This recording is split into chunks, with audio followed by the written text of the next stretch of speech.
Ladies and gentlemen, boys and girls, and Harley lovers around the world, welcome back to the Knuckles Up podcast presented by Sykes Harley-Davidson. Knuckles Up is a dive into the world of all things Harley-Davidson, recorded at the illustrious Sykes H-D, the South Coast premier destination for all things Harley, nestled in the beautiful Sussex South Downs. I'm Elliot from Sykes Harley-Davidson. I will be your host through this wonderful journey of all things Harley. The Knuckles Up podcast drops on the last Friday of the month. Month? God, great start. I can't even get through the start of these anymore. There should just be a compilation of like how many times I screw up at the start. Anyway, Knuckles Up podcast drops on the last Friday of the month. You can watch and subscribe over on the Sykes H-D YouTube channel, and you can listen wherever you get your podcasts. We are out on Spotify, Apple Podcast, amongst other areas, so you can always find us wherever you need us. We are back again for another episode. This is episode 5. We're getting some great pace at the moment. We're obviously working our way through them, one a month at the moment. We'll maybe do a few more, so maybe Christmas specials as tough as you go through the winter months. So without further ado, God, I'm so good at this podcast malarkey. So as I say, we're back again for another episode. For this episode, we're going to be digging further into the Sykes offering, and I am joined by our resident Mr. Miyagi, who's also our valeting manager, Mr. Adrian Thorne. Welcome. Hello. So this is Adrian. For everybody, if you're listening and you're not watching, you'll just have to envision Adrian sat next to me, or go and watch on a YouTube channel, because you can actually see us sat here and chat next to each other. So Adrian, as mentioned, you are the valeting manager here at Sykes. So how long have you been at Sykes for? I've been here about 5 years now. 5 years. That's basically part of the woodwork, pretty much, right? So I imagine you weren't always a valeting extraordinaire. So what was your journey to becoming the valeting manager that you are now at Sykes? Where were you before Sykes? I was a car technician for about 20 years. Blimey, 20 years. Yeah. So where were you as a car technician? That's obviously far-flung from bikes. A private dealership in Hastings. Okay. Yeah. Shout out to local Hastings dealers. Are they still there? Yes. They are still there. So that's a sign of a good business, someone that's been there for like 20 odd years. So 20 years previously, are we allowed to mention said brand? Who was it you worked for? Tivoli Auto Services. Tivoli Auto Services. That's quite a while you were there for them. Yeah.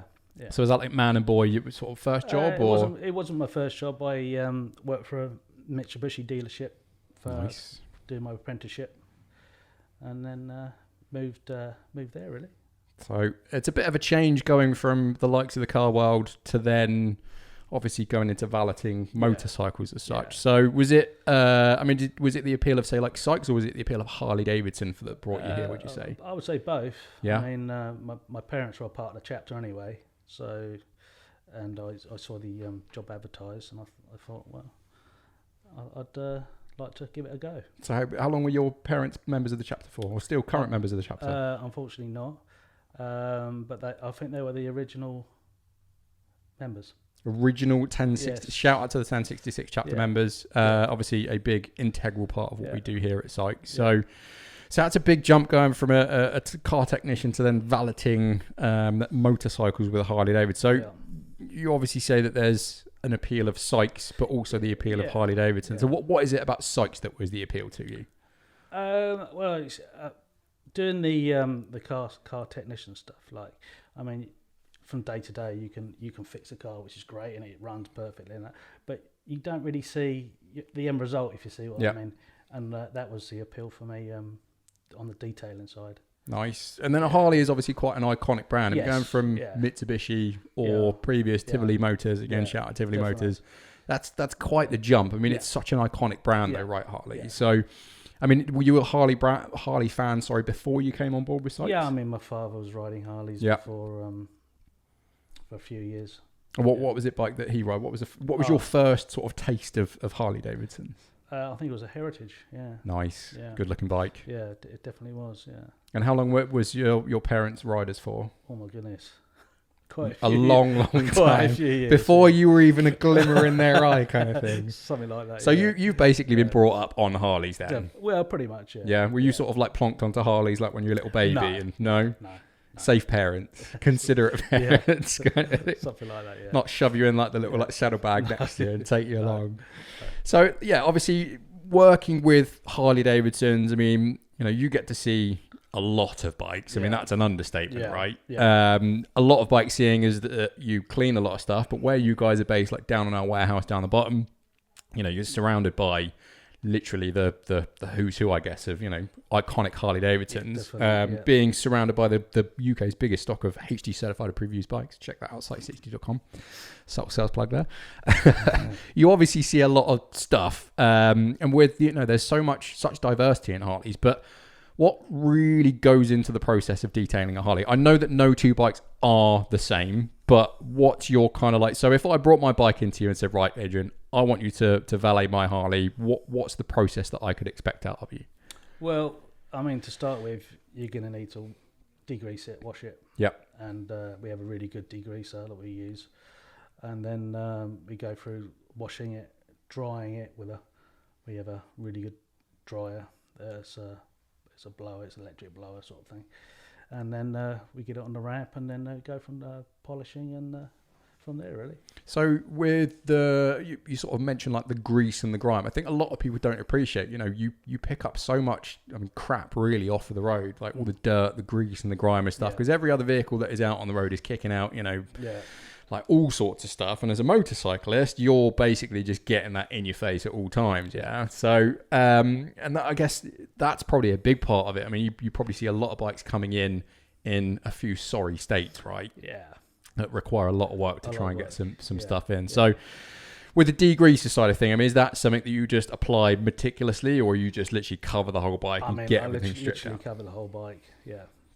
And I imagine is there like a, you know, you being the expert, but me not being an expert, is there certain aspects of the bike that you don't degrease, or is it just straight in? I mean, regards to cleaning the bike, I mean, we use a separate bucket and sponge and an anti-scratch plate for the paint. Yeah. So we wouldn't use two sponges the whole bike. We just use the one sponge for the paint and one sponge for all the grime and that underneath, really. So that's like one of the basic tools you've got at your disposal. You've mentioned the blower. I've seen you guys using that down there. Yeah. So I guess why do you not just let a bike drip dry? Why is it you use the blower? Because you get watermarks, streaking, things like that. If you've got all the electrics, you don't want to leave it in the electrics. If you do get it in the electrics, I mean, water ingress is not a nice thing. No, I mean, you've got certain areas of the bike that the water would just sit and lay. Yeah.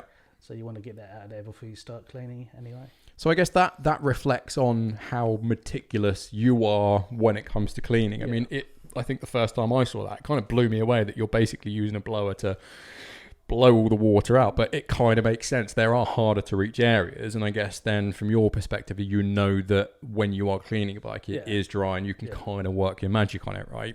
So I guess with the blower then, I mean, what other, say, expert tools have you got at your disposal, or is it sort of pretty standard stuff, really? Yeah, it's pretty standard valeting detailing equipment, really. I mean, it's we've got obviously the blower, we've got the polishing machine that we use. So no, I guess that's kind of it. The difference between the everyday consumer and what you guys are doing, there's probably not a lot of difference. I guess it's just how deep you go into it, right?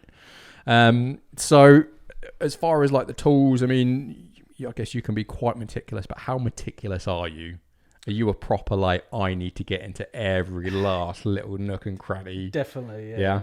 I mean, I've got a really good team down there. That's Charlie and Derek. So yeah, we try and get everywhere basically.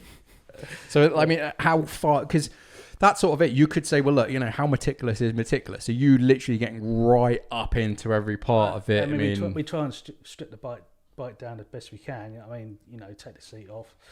We're not going to take the petrol tank off because it's not feasible. But we strip the bike down the best we can, and then we go from there and assess the bike what it needs, really.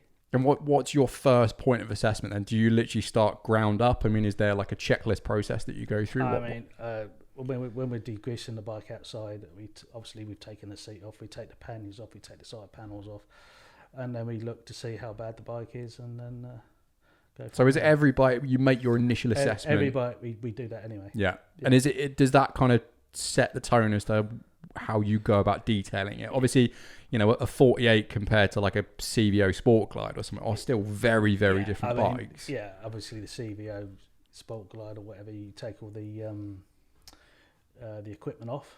Obviously the 48, you just take the seat off. Yeah, nice and easy. Yeah. So when you actually get past that degreasing process, do you still have like a regimented routine for every bike, or is it you tackle bikes in different ways depending on the model or depending how dirty it is? They're all the same, really. I mean, you have after we've degreased it, dried it, got it on the ramp, I start on the engine casing, make sure the engine casing's nice and clean. I usually go for the swinging arm at the back, up under the swinging arm, and on the seat. Then I start on the paintwork. And as far as going into the engine, you know, a standard Harley-Davidson engine is not the flattest surface in the world. No. And I mean, how do you go about that? Like, do you have like your own sort of like home techniques for getting that to a standard? Yeah, I mean, obviously, once you've degreased it and cleaned it and dried it all off, you can see if you've missed anything. Yeah, we do miss stuff. Only human, right? Yeah, absolutely. But I mean, we get it on the ramp because it's easy for yourself as well. You can see underneath the bike better. So if you have missed stuff, then you can go in with the we've got certain different types of brushes and things. And so it's like a fine tooth comb kind of thing. You're going in, not like a toothbrush or anything, but we have got those. But I guess that's where the difference lies. I mean, again, the everyday consumer might just look at their engine case and go, well, it's probably all right, you know, hit it with a bit of protectant spray or something like that. But that's, I guess, where the difference is for someone that's a professional valeter comes in. Yeah. The fact that you've got toothbrushes in your arsenal, I mean, probably says quite a lot, right? I mean, they're a really expensive bike. So are they expensive toothbrushes? No. I mean, you know, they're really expensive bikes, and obviously part of Harley-Davidson is the look. Yeah. So they got to look right. Well, that's it. I mean, it's someone's pride and joy at the end of the day. Absolutely, yeah. I guess knowing that you're treating it in the same sense of how someone else would treat it, I mean, that's where it obviously comes across. So are you like proper meticulous then? I mean, you treat it like as if it is your own bike in a way? Yeah, well, when I first started, because obviously I didn't really have a idea of what detailing was like, because I came straight from mechanicking or technician. Anyway, and then I went from there, and I thought, well, what am I going to do? I thought, well, how am I going to do this? Because, you know, it's a completely different... Open a can of worms, right? Yeah, absolutely. And I thought, well, I want to be really good at what I do. Yeah. And I thought, well, if I can make a used bike look brand new, then it's just half the battle. Yeah, and I guess that's part of it as well. You are effectively an extension of the sales team in a way, because it is your job to get that bike looking good enough that someone and sees it. We try and make used bikes look brand new. Yeah, and I mean, you know, for what you guys do, obviously I'm going to blow the trumpet of Sykes here, being a Sykes member of staff, but I mean, what you guys do down there is phenomenal sometimes. I mean, to see bikes go in and out, you're kind of like, that's definitely not the same bike, is it? But if you're turnaround as well, I mean, that's another thing. So like the end-to-end process as far as valeting a bike, I mean, you've said you do kind of like your step-by-step stuff. And obviously when it comes to like servicing, so you've got 110-point check for bikes. Like, is it similar application for valeting? Do you have like a checklist of mandatory stuff? No, I mean, it's obviously there's different ways of, I mean, Charlie does his cleaning a different way, and I do mine a different way. There's no set. Yeah. There's no set process how you do it, as long as the end result is the same. Well, that's an important thing, I guess, right? So you're all striving to get to that same kind of end standard. Yeah. And I mean, you know, regardless of the way that you do it, if you get to the correct end result, it's a correct process to do it, right? Yeah, there's no set. So, I mean, how many, if it was a case of how many specific point checks do you do? Like, if you were to, you know, once you've done a full valet of a bike, do you actually go like wheels, fairings, engine casing, just do a sort of final check? I mean, how many things do you actually check over the bike as you're going, or is it just an ongoing process that you're checking as you're going? It's checking as you go, basically, because you can assess the different metals and how bad they are and what they need. Yeah. And then I tend to clean the whole bike, get it all clean, then go back to the areas that need more attention. Okay, so that's an interesting point, actually. You don't, like, for the everyday person like me, you don't really appreciate that there are different metal finishes or different treatments and stuff. So, I mean, how do you go about it? Is it just you sort of, I mean, you've obviously said that you go through the whole bike and then go back on details, but is it a mental note kind of thing? You sort of, you know, constantly adding to a list in your head? I mean, you just remember what needed needs working on really. And like, what's it like? Obviously, you've mentioned with the support from Charlie and Derek. I guess if you're Mr. Miyagi, they're both Daniel's son. I don't know if you can have two Daniel sons in the Karate Kid. Well, obviously, you've got the support of the two guys down there. And I mean, the amount of bikes that you go through, it must be nice to kind of, see the guys that you're managing working to the same standard that you are, and seeing a lot of very beautiful bikes going out at the end of the day. I mean, I can lead the guys to it because that's, they're really good at what they do. So. It's a sign of a good manager as well, right? That's right. Yeah, I try not to micromanage. So. Well, it's good in a way that those guys are self-sufficient, but obviously you've kind of built a repertoire for yourself, but also a mold that those guys have fitted into. I give them a little bit of advice now and again, but that's just as far as it goes. Is that just telling Charlie to shut up all the time? Charlie, my advice to you: shut your mouth. He does talk quite a lot, doesn't he? I don't know how you put up with him all days. He's a good lad. He is quite the value to the team. I mean, definitely. You've got a good mix as well. Derek obviously being, I'm saying obviously, not everybody's going to know this, but Derek is an active member of the 1066 chapter. Yeah. So when they let him out of the home on days off, he comes down and he works for us. It's quite nice that the nursing home let him out like that. Derek, please, honestly, you're probably going to hate me once you listen back to this, but I do love you really. Yeah.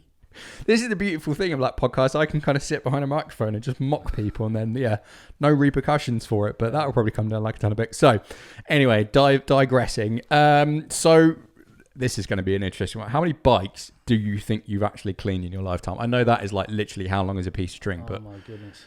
Well, let's see if we can do some calculation. What's your average turnaround in a day? How many bikes you do a day? I could do monthly turnarounds. Okay, what's your monthly average? At the moment, my month having about 40. 40 bikes a month. Yeah. So you're 1 point and a bit bike a day, give or take. So if we're 40 bikes a month, 12 months, just to do some quick maths, that's 480 bikes a year. That's a lot of bikes. And how long have you been with Sykes for again? 5 years. 5 years. Yeah. So quick maths, nearly 2,500 bikes have been treated by your fair hands over the years. And that we have done more, so. That's a lot of bikes. Just an average. Yeah, so if you're averaging 2,500 bikes, you imagine the amount of people out there that have had their pride and joy brought up to, a high-end standard. That's quite a lot of bikes, isn't it? That doesn't include the service washes or the private valets we do as well. So, okay, there's another point there. So what's the difference between your everyday stuff and like a service wash? Service washes, they comes into the workshop, it has its work done basically, and we try to get it as clean as possible. For the customer when they get it back.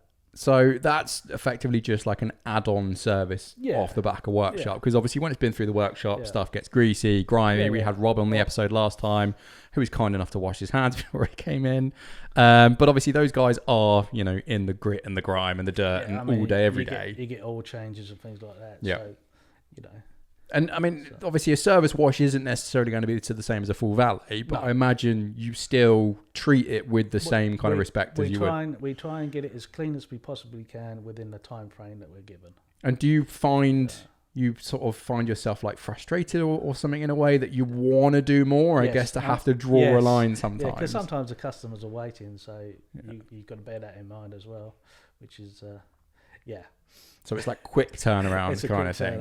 And I guess that, with the private valet then, I mean, is that like full blown kind of thing? Yeah, it's the same as what we would treat one of our sales bikes, really. It's it takes as long as it takes.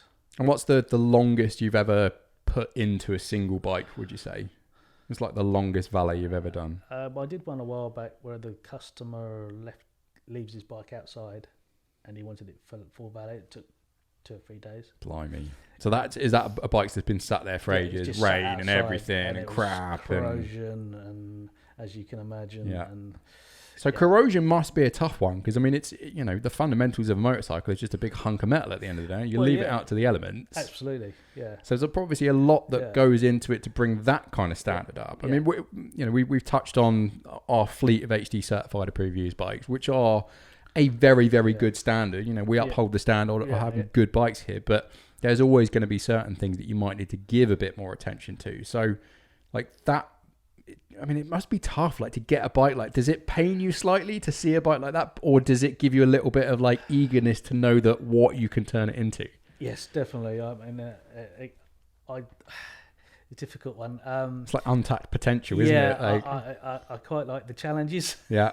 So, yeah. So We're not saying any customers, please don't leave your bikes out and test Adrian. No, There's only so many hours in the day. Yeah, but definitely a challenge, and I do. It's basically the end result again, isn't it? So you're trying to make it look like a new bike. Well, that's it. I mean, it's pride in your craftsmanship at the end of the day, isn't it? And that's so, I guess, paramount when it comes to valeting bikes. Is that's the long and short of it. Yeah. You know, you are literally, I guess, judged by how good someone thinks their bike is when it comes out. Absolutely, yeah. You got.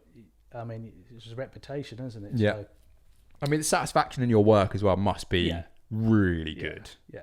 I mean, as far as like, you know, if you get really OCD with stuff like that, but that must be like really like satisfying for the soul to just see someone like that come in and turn it into a meticulously beautiful piece of kit. Yeah, I mean, I was when I first started, it was the reaction from the customers when they come and pick their bike up. That was everything to me, really. Well, I guess it resonates so much. I guess that. Because, I mean, if they're happy. Yeah. Well, that's it. It's the only person you need to appease, really, isn't it? Like, you've got to, and if they're shocked to see their bike, you've done a good job. Yeah. So we've done like 2.5 to 3 days. You said was like the longest one, and then you've had ones that are like sat out there. I mean, if they're like quite easy ones you get as well. Yeah, I mean, like a brand new bike kind of thing. Brand new bike is, it's fairly straightforward. And have you ever had a bike that's just been like you've looked at it and gone, I just can't do that? Have you ever had to turn a bike away? Well, no, we don't turn bikes away. But there's only so much you can do, kind of thing. Yeah, we don't obviously rebuild the bikes. You try and work miracles, but we can't. Only blessed with these human hands, kind of thing. Yeah, definitely. Oh, I mean, there's some cool stuff in there, like as far as, the process is. So we'll take our super quick break, which is the camera reset break, because, again, I don't know how to make a camera record longer. So this is where we kind of say, please hold callers, and we'll be back momentarily. So whether it's a message from our sponsors or we have the please stand by, we will back momentarily to continue. I can't even get to the end of the break. To continue our chat with Mr. Adrian here. So we will be back, listeners, momentarily.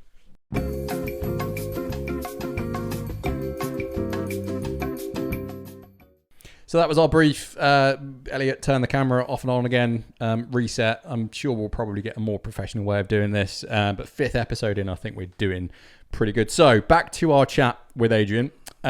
We've talked about hardest bikes to clean, best bikes to clean.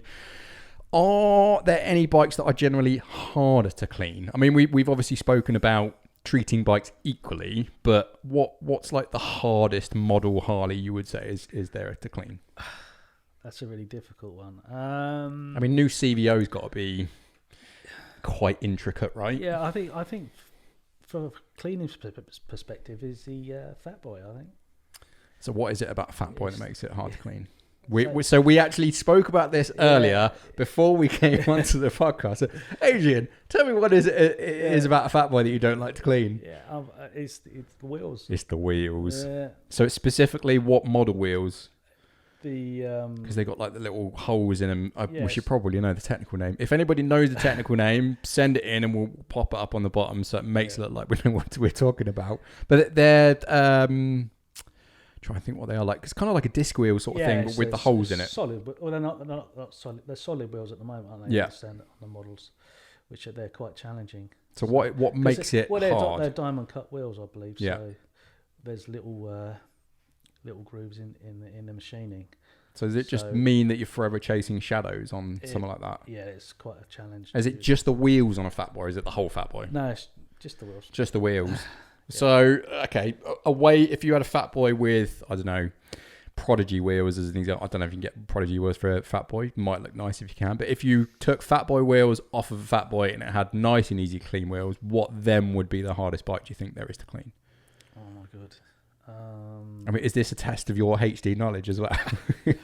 How much of the bikes can you just whatever comes to the top of your head? Don't say Fat Boy. I mean, the Pan Americas are quite challenging because obviously they're a different style of bike. Yeah, there's a lot of framework to them as well, isn't it? Like the construction in it. I mean, the guys tend to go off road with them, and which is quite challenging because there's so many different areas you have to clean. and get in there. There's a lot more in a Pan America as well. Yeah. Like as far as the type of riding that it goes to. So is it the same sort of process on a Pan America? I mean, if it comes in absolutely caked in mud, like do you still go through the same thing, or is it Absolutely, like blast it down first? Like, well, I mean, obviously it's a degreasing again. It's yeah, you obviously got the chain on the Pan America where you've got the belts on the other Yeah. one, so that throws up grease on the on the rear wheels, which is quite challenging to get off sometimes. and what treatments do you use on chain drive stuff? Is there anything specific? We have a chain degreaser and a special brush to clean up the chains. Is that a specific tool for chains? Yeah, definitely. Okay, yeah, so that generally makes life easier for you when it comes to doing stuff like that. Yeah. And then like rear sprockets and stuff. I guess that's. I mean, obviously you're gonna, because you've got the grease on the chain, it does tend to throw it around a bit. It does indeed, yeah. So I mean, Pan America, then we've got caked in mud. I mean, is there, well, beyond sort of the really easy stuff? I mean, what's your favourite bike to clean? Oh my goodness! You're not allowed to say your own bike. I tend to like the custom work we do. So we've got quite a few in at the moment. What was the most recent custom one that you've done? Did you give the Zenith a spruce up? Yeah, I gave the Zenith a clean. We did the Pan America that won the. Oh yeah, MT2. MT2. That's a good looking bike. Yeah, that was nice. We have touched on that in a few previous episodes. Yeah. That's a good looking bike. That is. Yeah. So a lot of the custom work that comes through, I tend to try and keep. And we've had some good stuff on it. So we've got the M8 back in at the moment. Custom Street Bob again. If you want to check out any of these customs, sykeshd.com. We do have a few customs in stock at the moment. But you've also had, I believe I've taken a photo of you cleaning one of Grayson Perry's bikes. Yeah, Grayson Perry's bike. Yeah, that's a nice one. The Gobstopper. Was it the Gobstopper? Yeah, the Gobstopper, yeah. It's a very unique bike, that, isn't it? Definitely. You're a fan of that one? Paintwork's amazing on it. It's a stunning paintwork. Yeah. Was that Image Design Custom? I think that was an Image. I believe it was. Yeah, I think they do all of them. Yeah. The Gobstopper is the nuts one, right? Yeah. Have you had a chance to clean that one? Yeah. You've done that one as well. Yeah. So all of Grayson Perry's bikes have had your fair care. Yeah. I mean, the Chasing Shadows, again, on the Gobstopper bike, that's got to mess with your eyes, isn't it? Like, as you try to clean it with all the different colours and everything. It's good though. It's a challenge. Do you find, like, for me, like, with the digital side of things, I mean, you're very much like hands on it. Do you get sort of, whereas I get like computer blindness, do you get valeting blindness? You almost kind of go blind from staring at the same thing for so many times. Yeah, it's not too bad. That's the politically correct answer right there. Right, this is where I go back and see if I can find the spot on all the questions that I've got to answer. God, I tell you what, honestly, if it wasn't for the fact of having a script in front of me, I probably wouldn't actually make it through half of these. Anyone would think that, we have done a podcast before, but right. So obviously there are official Harley consumer cleaning products out there, but that's kind of more suited for the everyday user, and you guys, your team down there, are by no means the everyday user. So what products are you using on the day-to-day down there? I mean, with regards to the Harley products, because we get through so much of the product that it wouldn't be feasible to use the Harley own brand, so we tend to get a brand. It's called AutoSmart. And they supply us with all the cleaning products and degreasers and polishes and we always see there's like two cans generally floating around here at Sykes. So what's the kind of go-to two products that you're using on a daily? Mainly daily we use the Stardust for the polish, which is a spray-on polish, and the silicone spray, which is the use on the plastics. And the silicone shine is the one that smells lovely, right? Like bubblegum or something like that. Yeah. Like I always say, bubblegum flavour. It's not like you're actively taste. I suppose you probably have to taste it because of like the ambient spray in the air. So I mean, is there any other offering in the valeting arsenal? We've obviously just got the end-to-end process, but what more is there on top of just the basic clean? You spoke about doing like the polishing. I know that previously we've looked at ceramic coating and things like that. I mean, how far can you take it? Like, what other services do you do here? I mean, the ceramic coating, we offer the ceramic coating, which is a really good way of protecting your bike. Yeah. And what's the benefit of a ceramic coat for someone that doesn't know? Why would they go for a ceramic coating? I mean, obviously the climate we're in this country, which is quite detriment to the bikes, especially in the winter. What are you saying, Adrian? The UK is like the sunniest country in the world. Which is quite detriment to the, especially in the winter months. Yeah. If you're gonna use it in the winter months and the salt when they put down in the roads and things like that, which doesn't help. So what does a ceramic coat entail? You can make an assumption by the name, but what actually does that offer from a customer perspective? I mean, it acts like another layer of lacquer, if you like, over the paint. It's like a protective coating over the whatever you put it on, really. Yeah. And that gives you sufficient protection to... Yeah, I mean, there's different styles of... Like how long does a ceramic coat last? It could last up to 3 years, 4 years. Okay. Yeah, there's different ones out there which last longer. Yeah. Different processes as far as the applications? Yeah, I mean, obviously, the longer... the degreasing side of... You have to panel prep the bikes before you put the ceramic coating on, which probably takes the longest... So that's really meticulous then. Yeah, you have to be really good with that. So that is that going like way above and beyond what your standard procedure is? That is quite takes time consuming part of the process, really. But I suppose if it's your pride and joy, it's it's not a big expense to ensure to keep it looking as good as it did on the day that it rolled off the showroom floor. I guess. Yeah. Obviously, you do clean a lot of bikes, but you've also got your own one. So what bike are you currently riding, Adrian? I'm currently riding a 48. And it's what colour is it? It's Candy Coat Custom. That's it, yeah. It's a very good looking bike. We have actually shared it. I think it might have gone up on Instagram a little while back. But it's a good looking bike, that. Yeah. But you've not been a past test rider for too long, have you? No, I passed last year, I believe. Yeah. So you've had your bike for approximately just over a year. Yeah. So what's the appeal of that bike for you? Why did you go for a bike like that as your I think Harley? it was more of a classic look rather than a modern. Because it's sort of chop back end, is it? Yeah. Yeah. It's got that real kind of nice, like gnarled sort of like 48 look to it. Yeah. Apes on it, and what's it like to ride? it's lovely to ride. Yeah. The familiar rumble through your butt. Yeah, just needs a bigger fuel tank. I suppose that's the drawback with the Sportsters, right? The little teardrop ones. Yeah. But it's a good looking bike, though, It is a nice bike. So was that your first experience into Harleys? I mean, when I first started, I always wanted a 48. Yeah. So. Yeah. Has that always been the go-to kind of they were the thing? best, Never got inspired by the parents to be a bit more like classic with the heritage kind of thing? No, not really. I've never really sort of been interested in the touring side of things. It's more the sports side of things. Yeah, I'm a big fan of the 48s as well. There's a number of bikes that always come through, and I think we always see them when they're down there. It's like, oh, that's a bit of you, that one, isn't it? I mean, the 48s just fly out the door as soon as they come in. It's such a good looking bike. Yeah. I mean, it's funny that, there's the whole like divide of people. They're not proper Harleys, blah, blah, blah, blah, blah. But, I think there's something really iconic about the 48. Yeah, definitely. Really kind of like embodies, I guess, the pure spirit of Harley. And you can do so much to them as well with different You tyres. can indeed. Have you done anything to yours since you've had it? Yeah, just a couple of things really. It's cosmetic, but... That's what it's all about, isn't it? It's how it looks. It's not how it rides. Well, I mean, I'll probably get backlash for that one. So you recently, I say recently passed your test, but did you have future goals for bikes? Like, do you see yourself changing? Do you see yourself maybe upgrading the current one? Yeah, probably. I mean, it's obviously something a little bit bigger. I quite like a slim, but... what size engine is the 48 you got? 1200. 1200. Yeah. So do you want to ramp that up a little? Has it got a stage 1 on it already? I think it has, stage 1. And you've got, what's the pipes on it? Vance and Hines? Vance and Hines short shots. Yeah. Good go to exhaust that one. Love the sound of the short shots.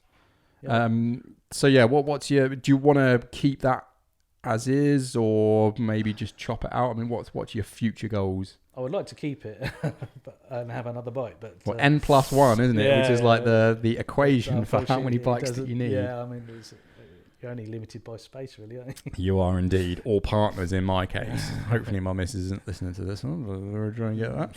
So, I mean, if it was a case of money is no object, what would be your dream bike? Oh my goodness, I really love a deluxe. Any specifics? Because there's obviously there's a lot of models out there. Would you go like proper like Cholo style or? Not so much the big front wheel. No? No. Bit more classic? Classic looking deluxe with the fishtails on it. Yeah. Oh, yeah, it's a good looking bike. Yeah. I mean, has there been any bikes sort of that have been released by Harley over the last couple of years that have like tickled your fancy?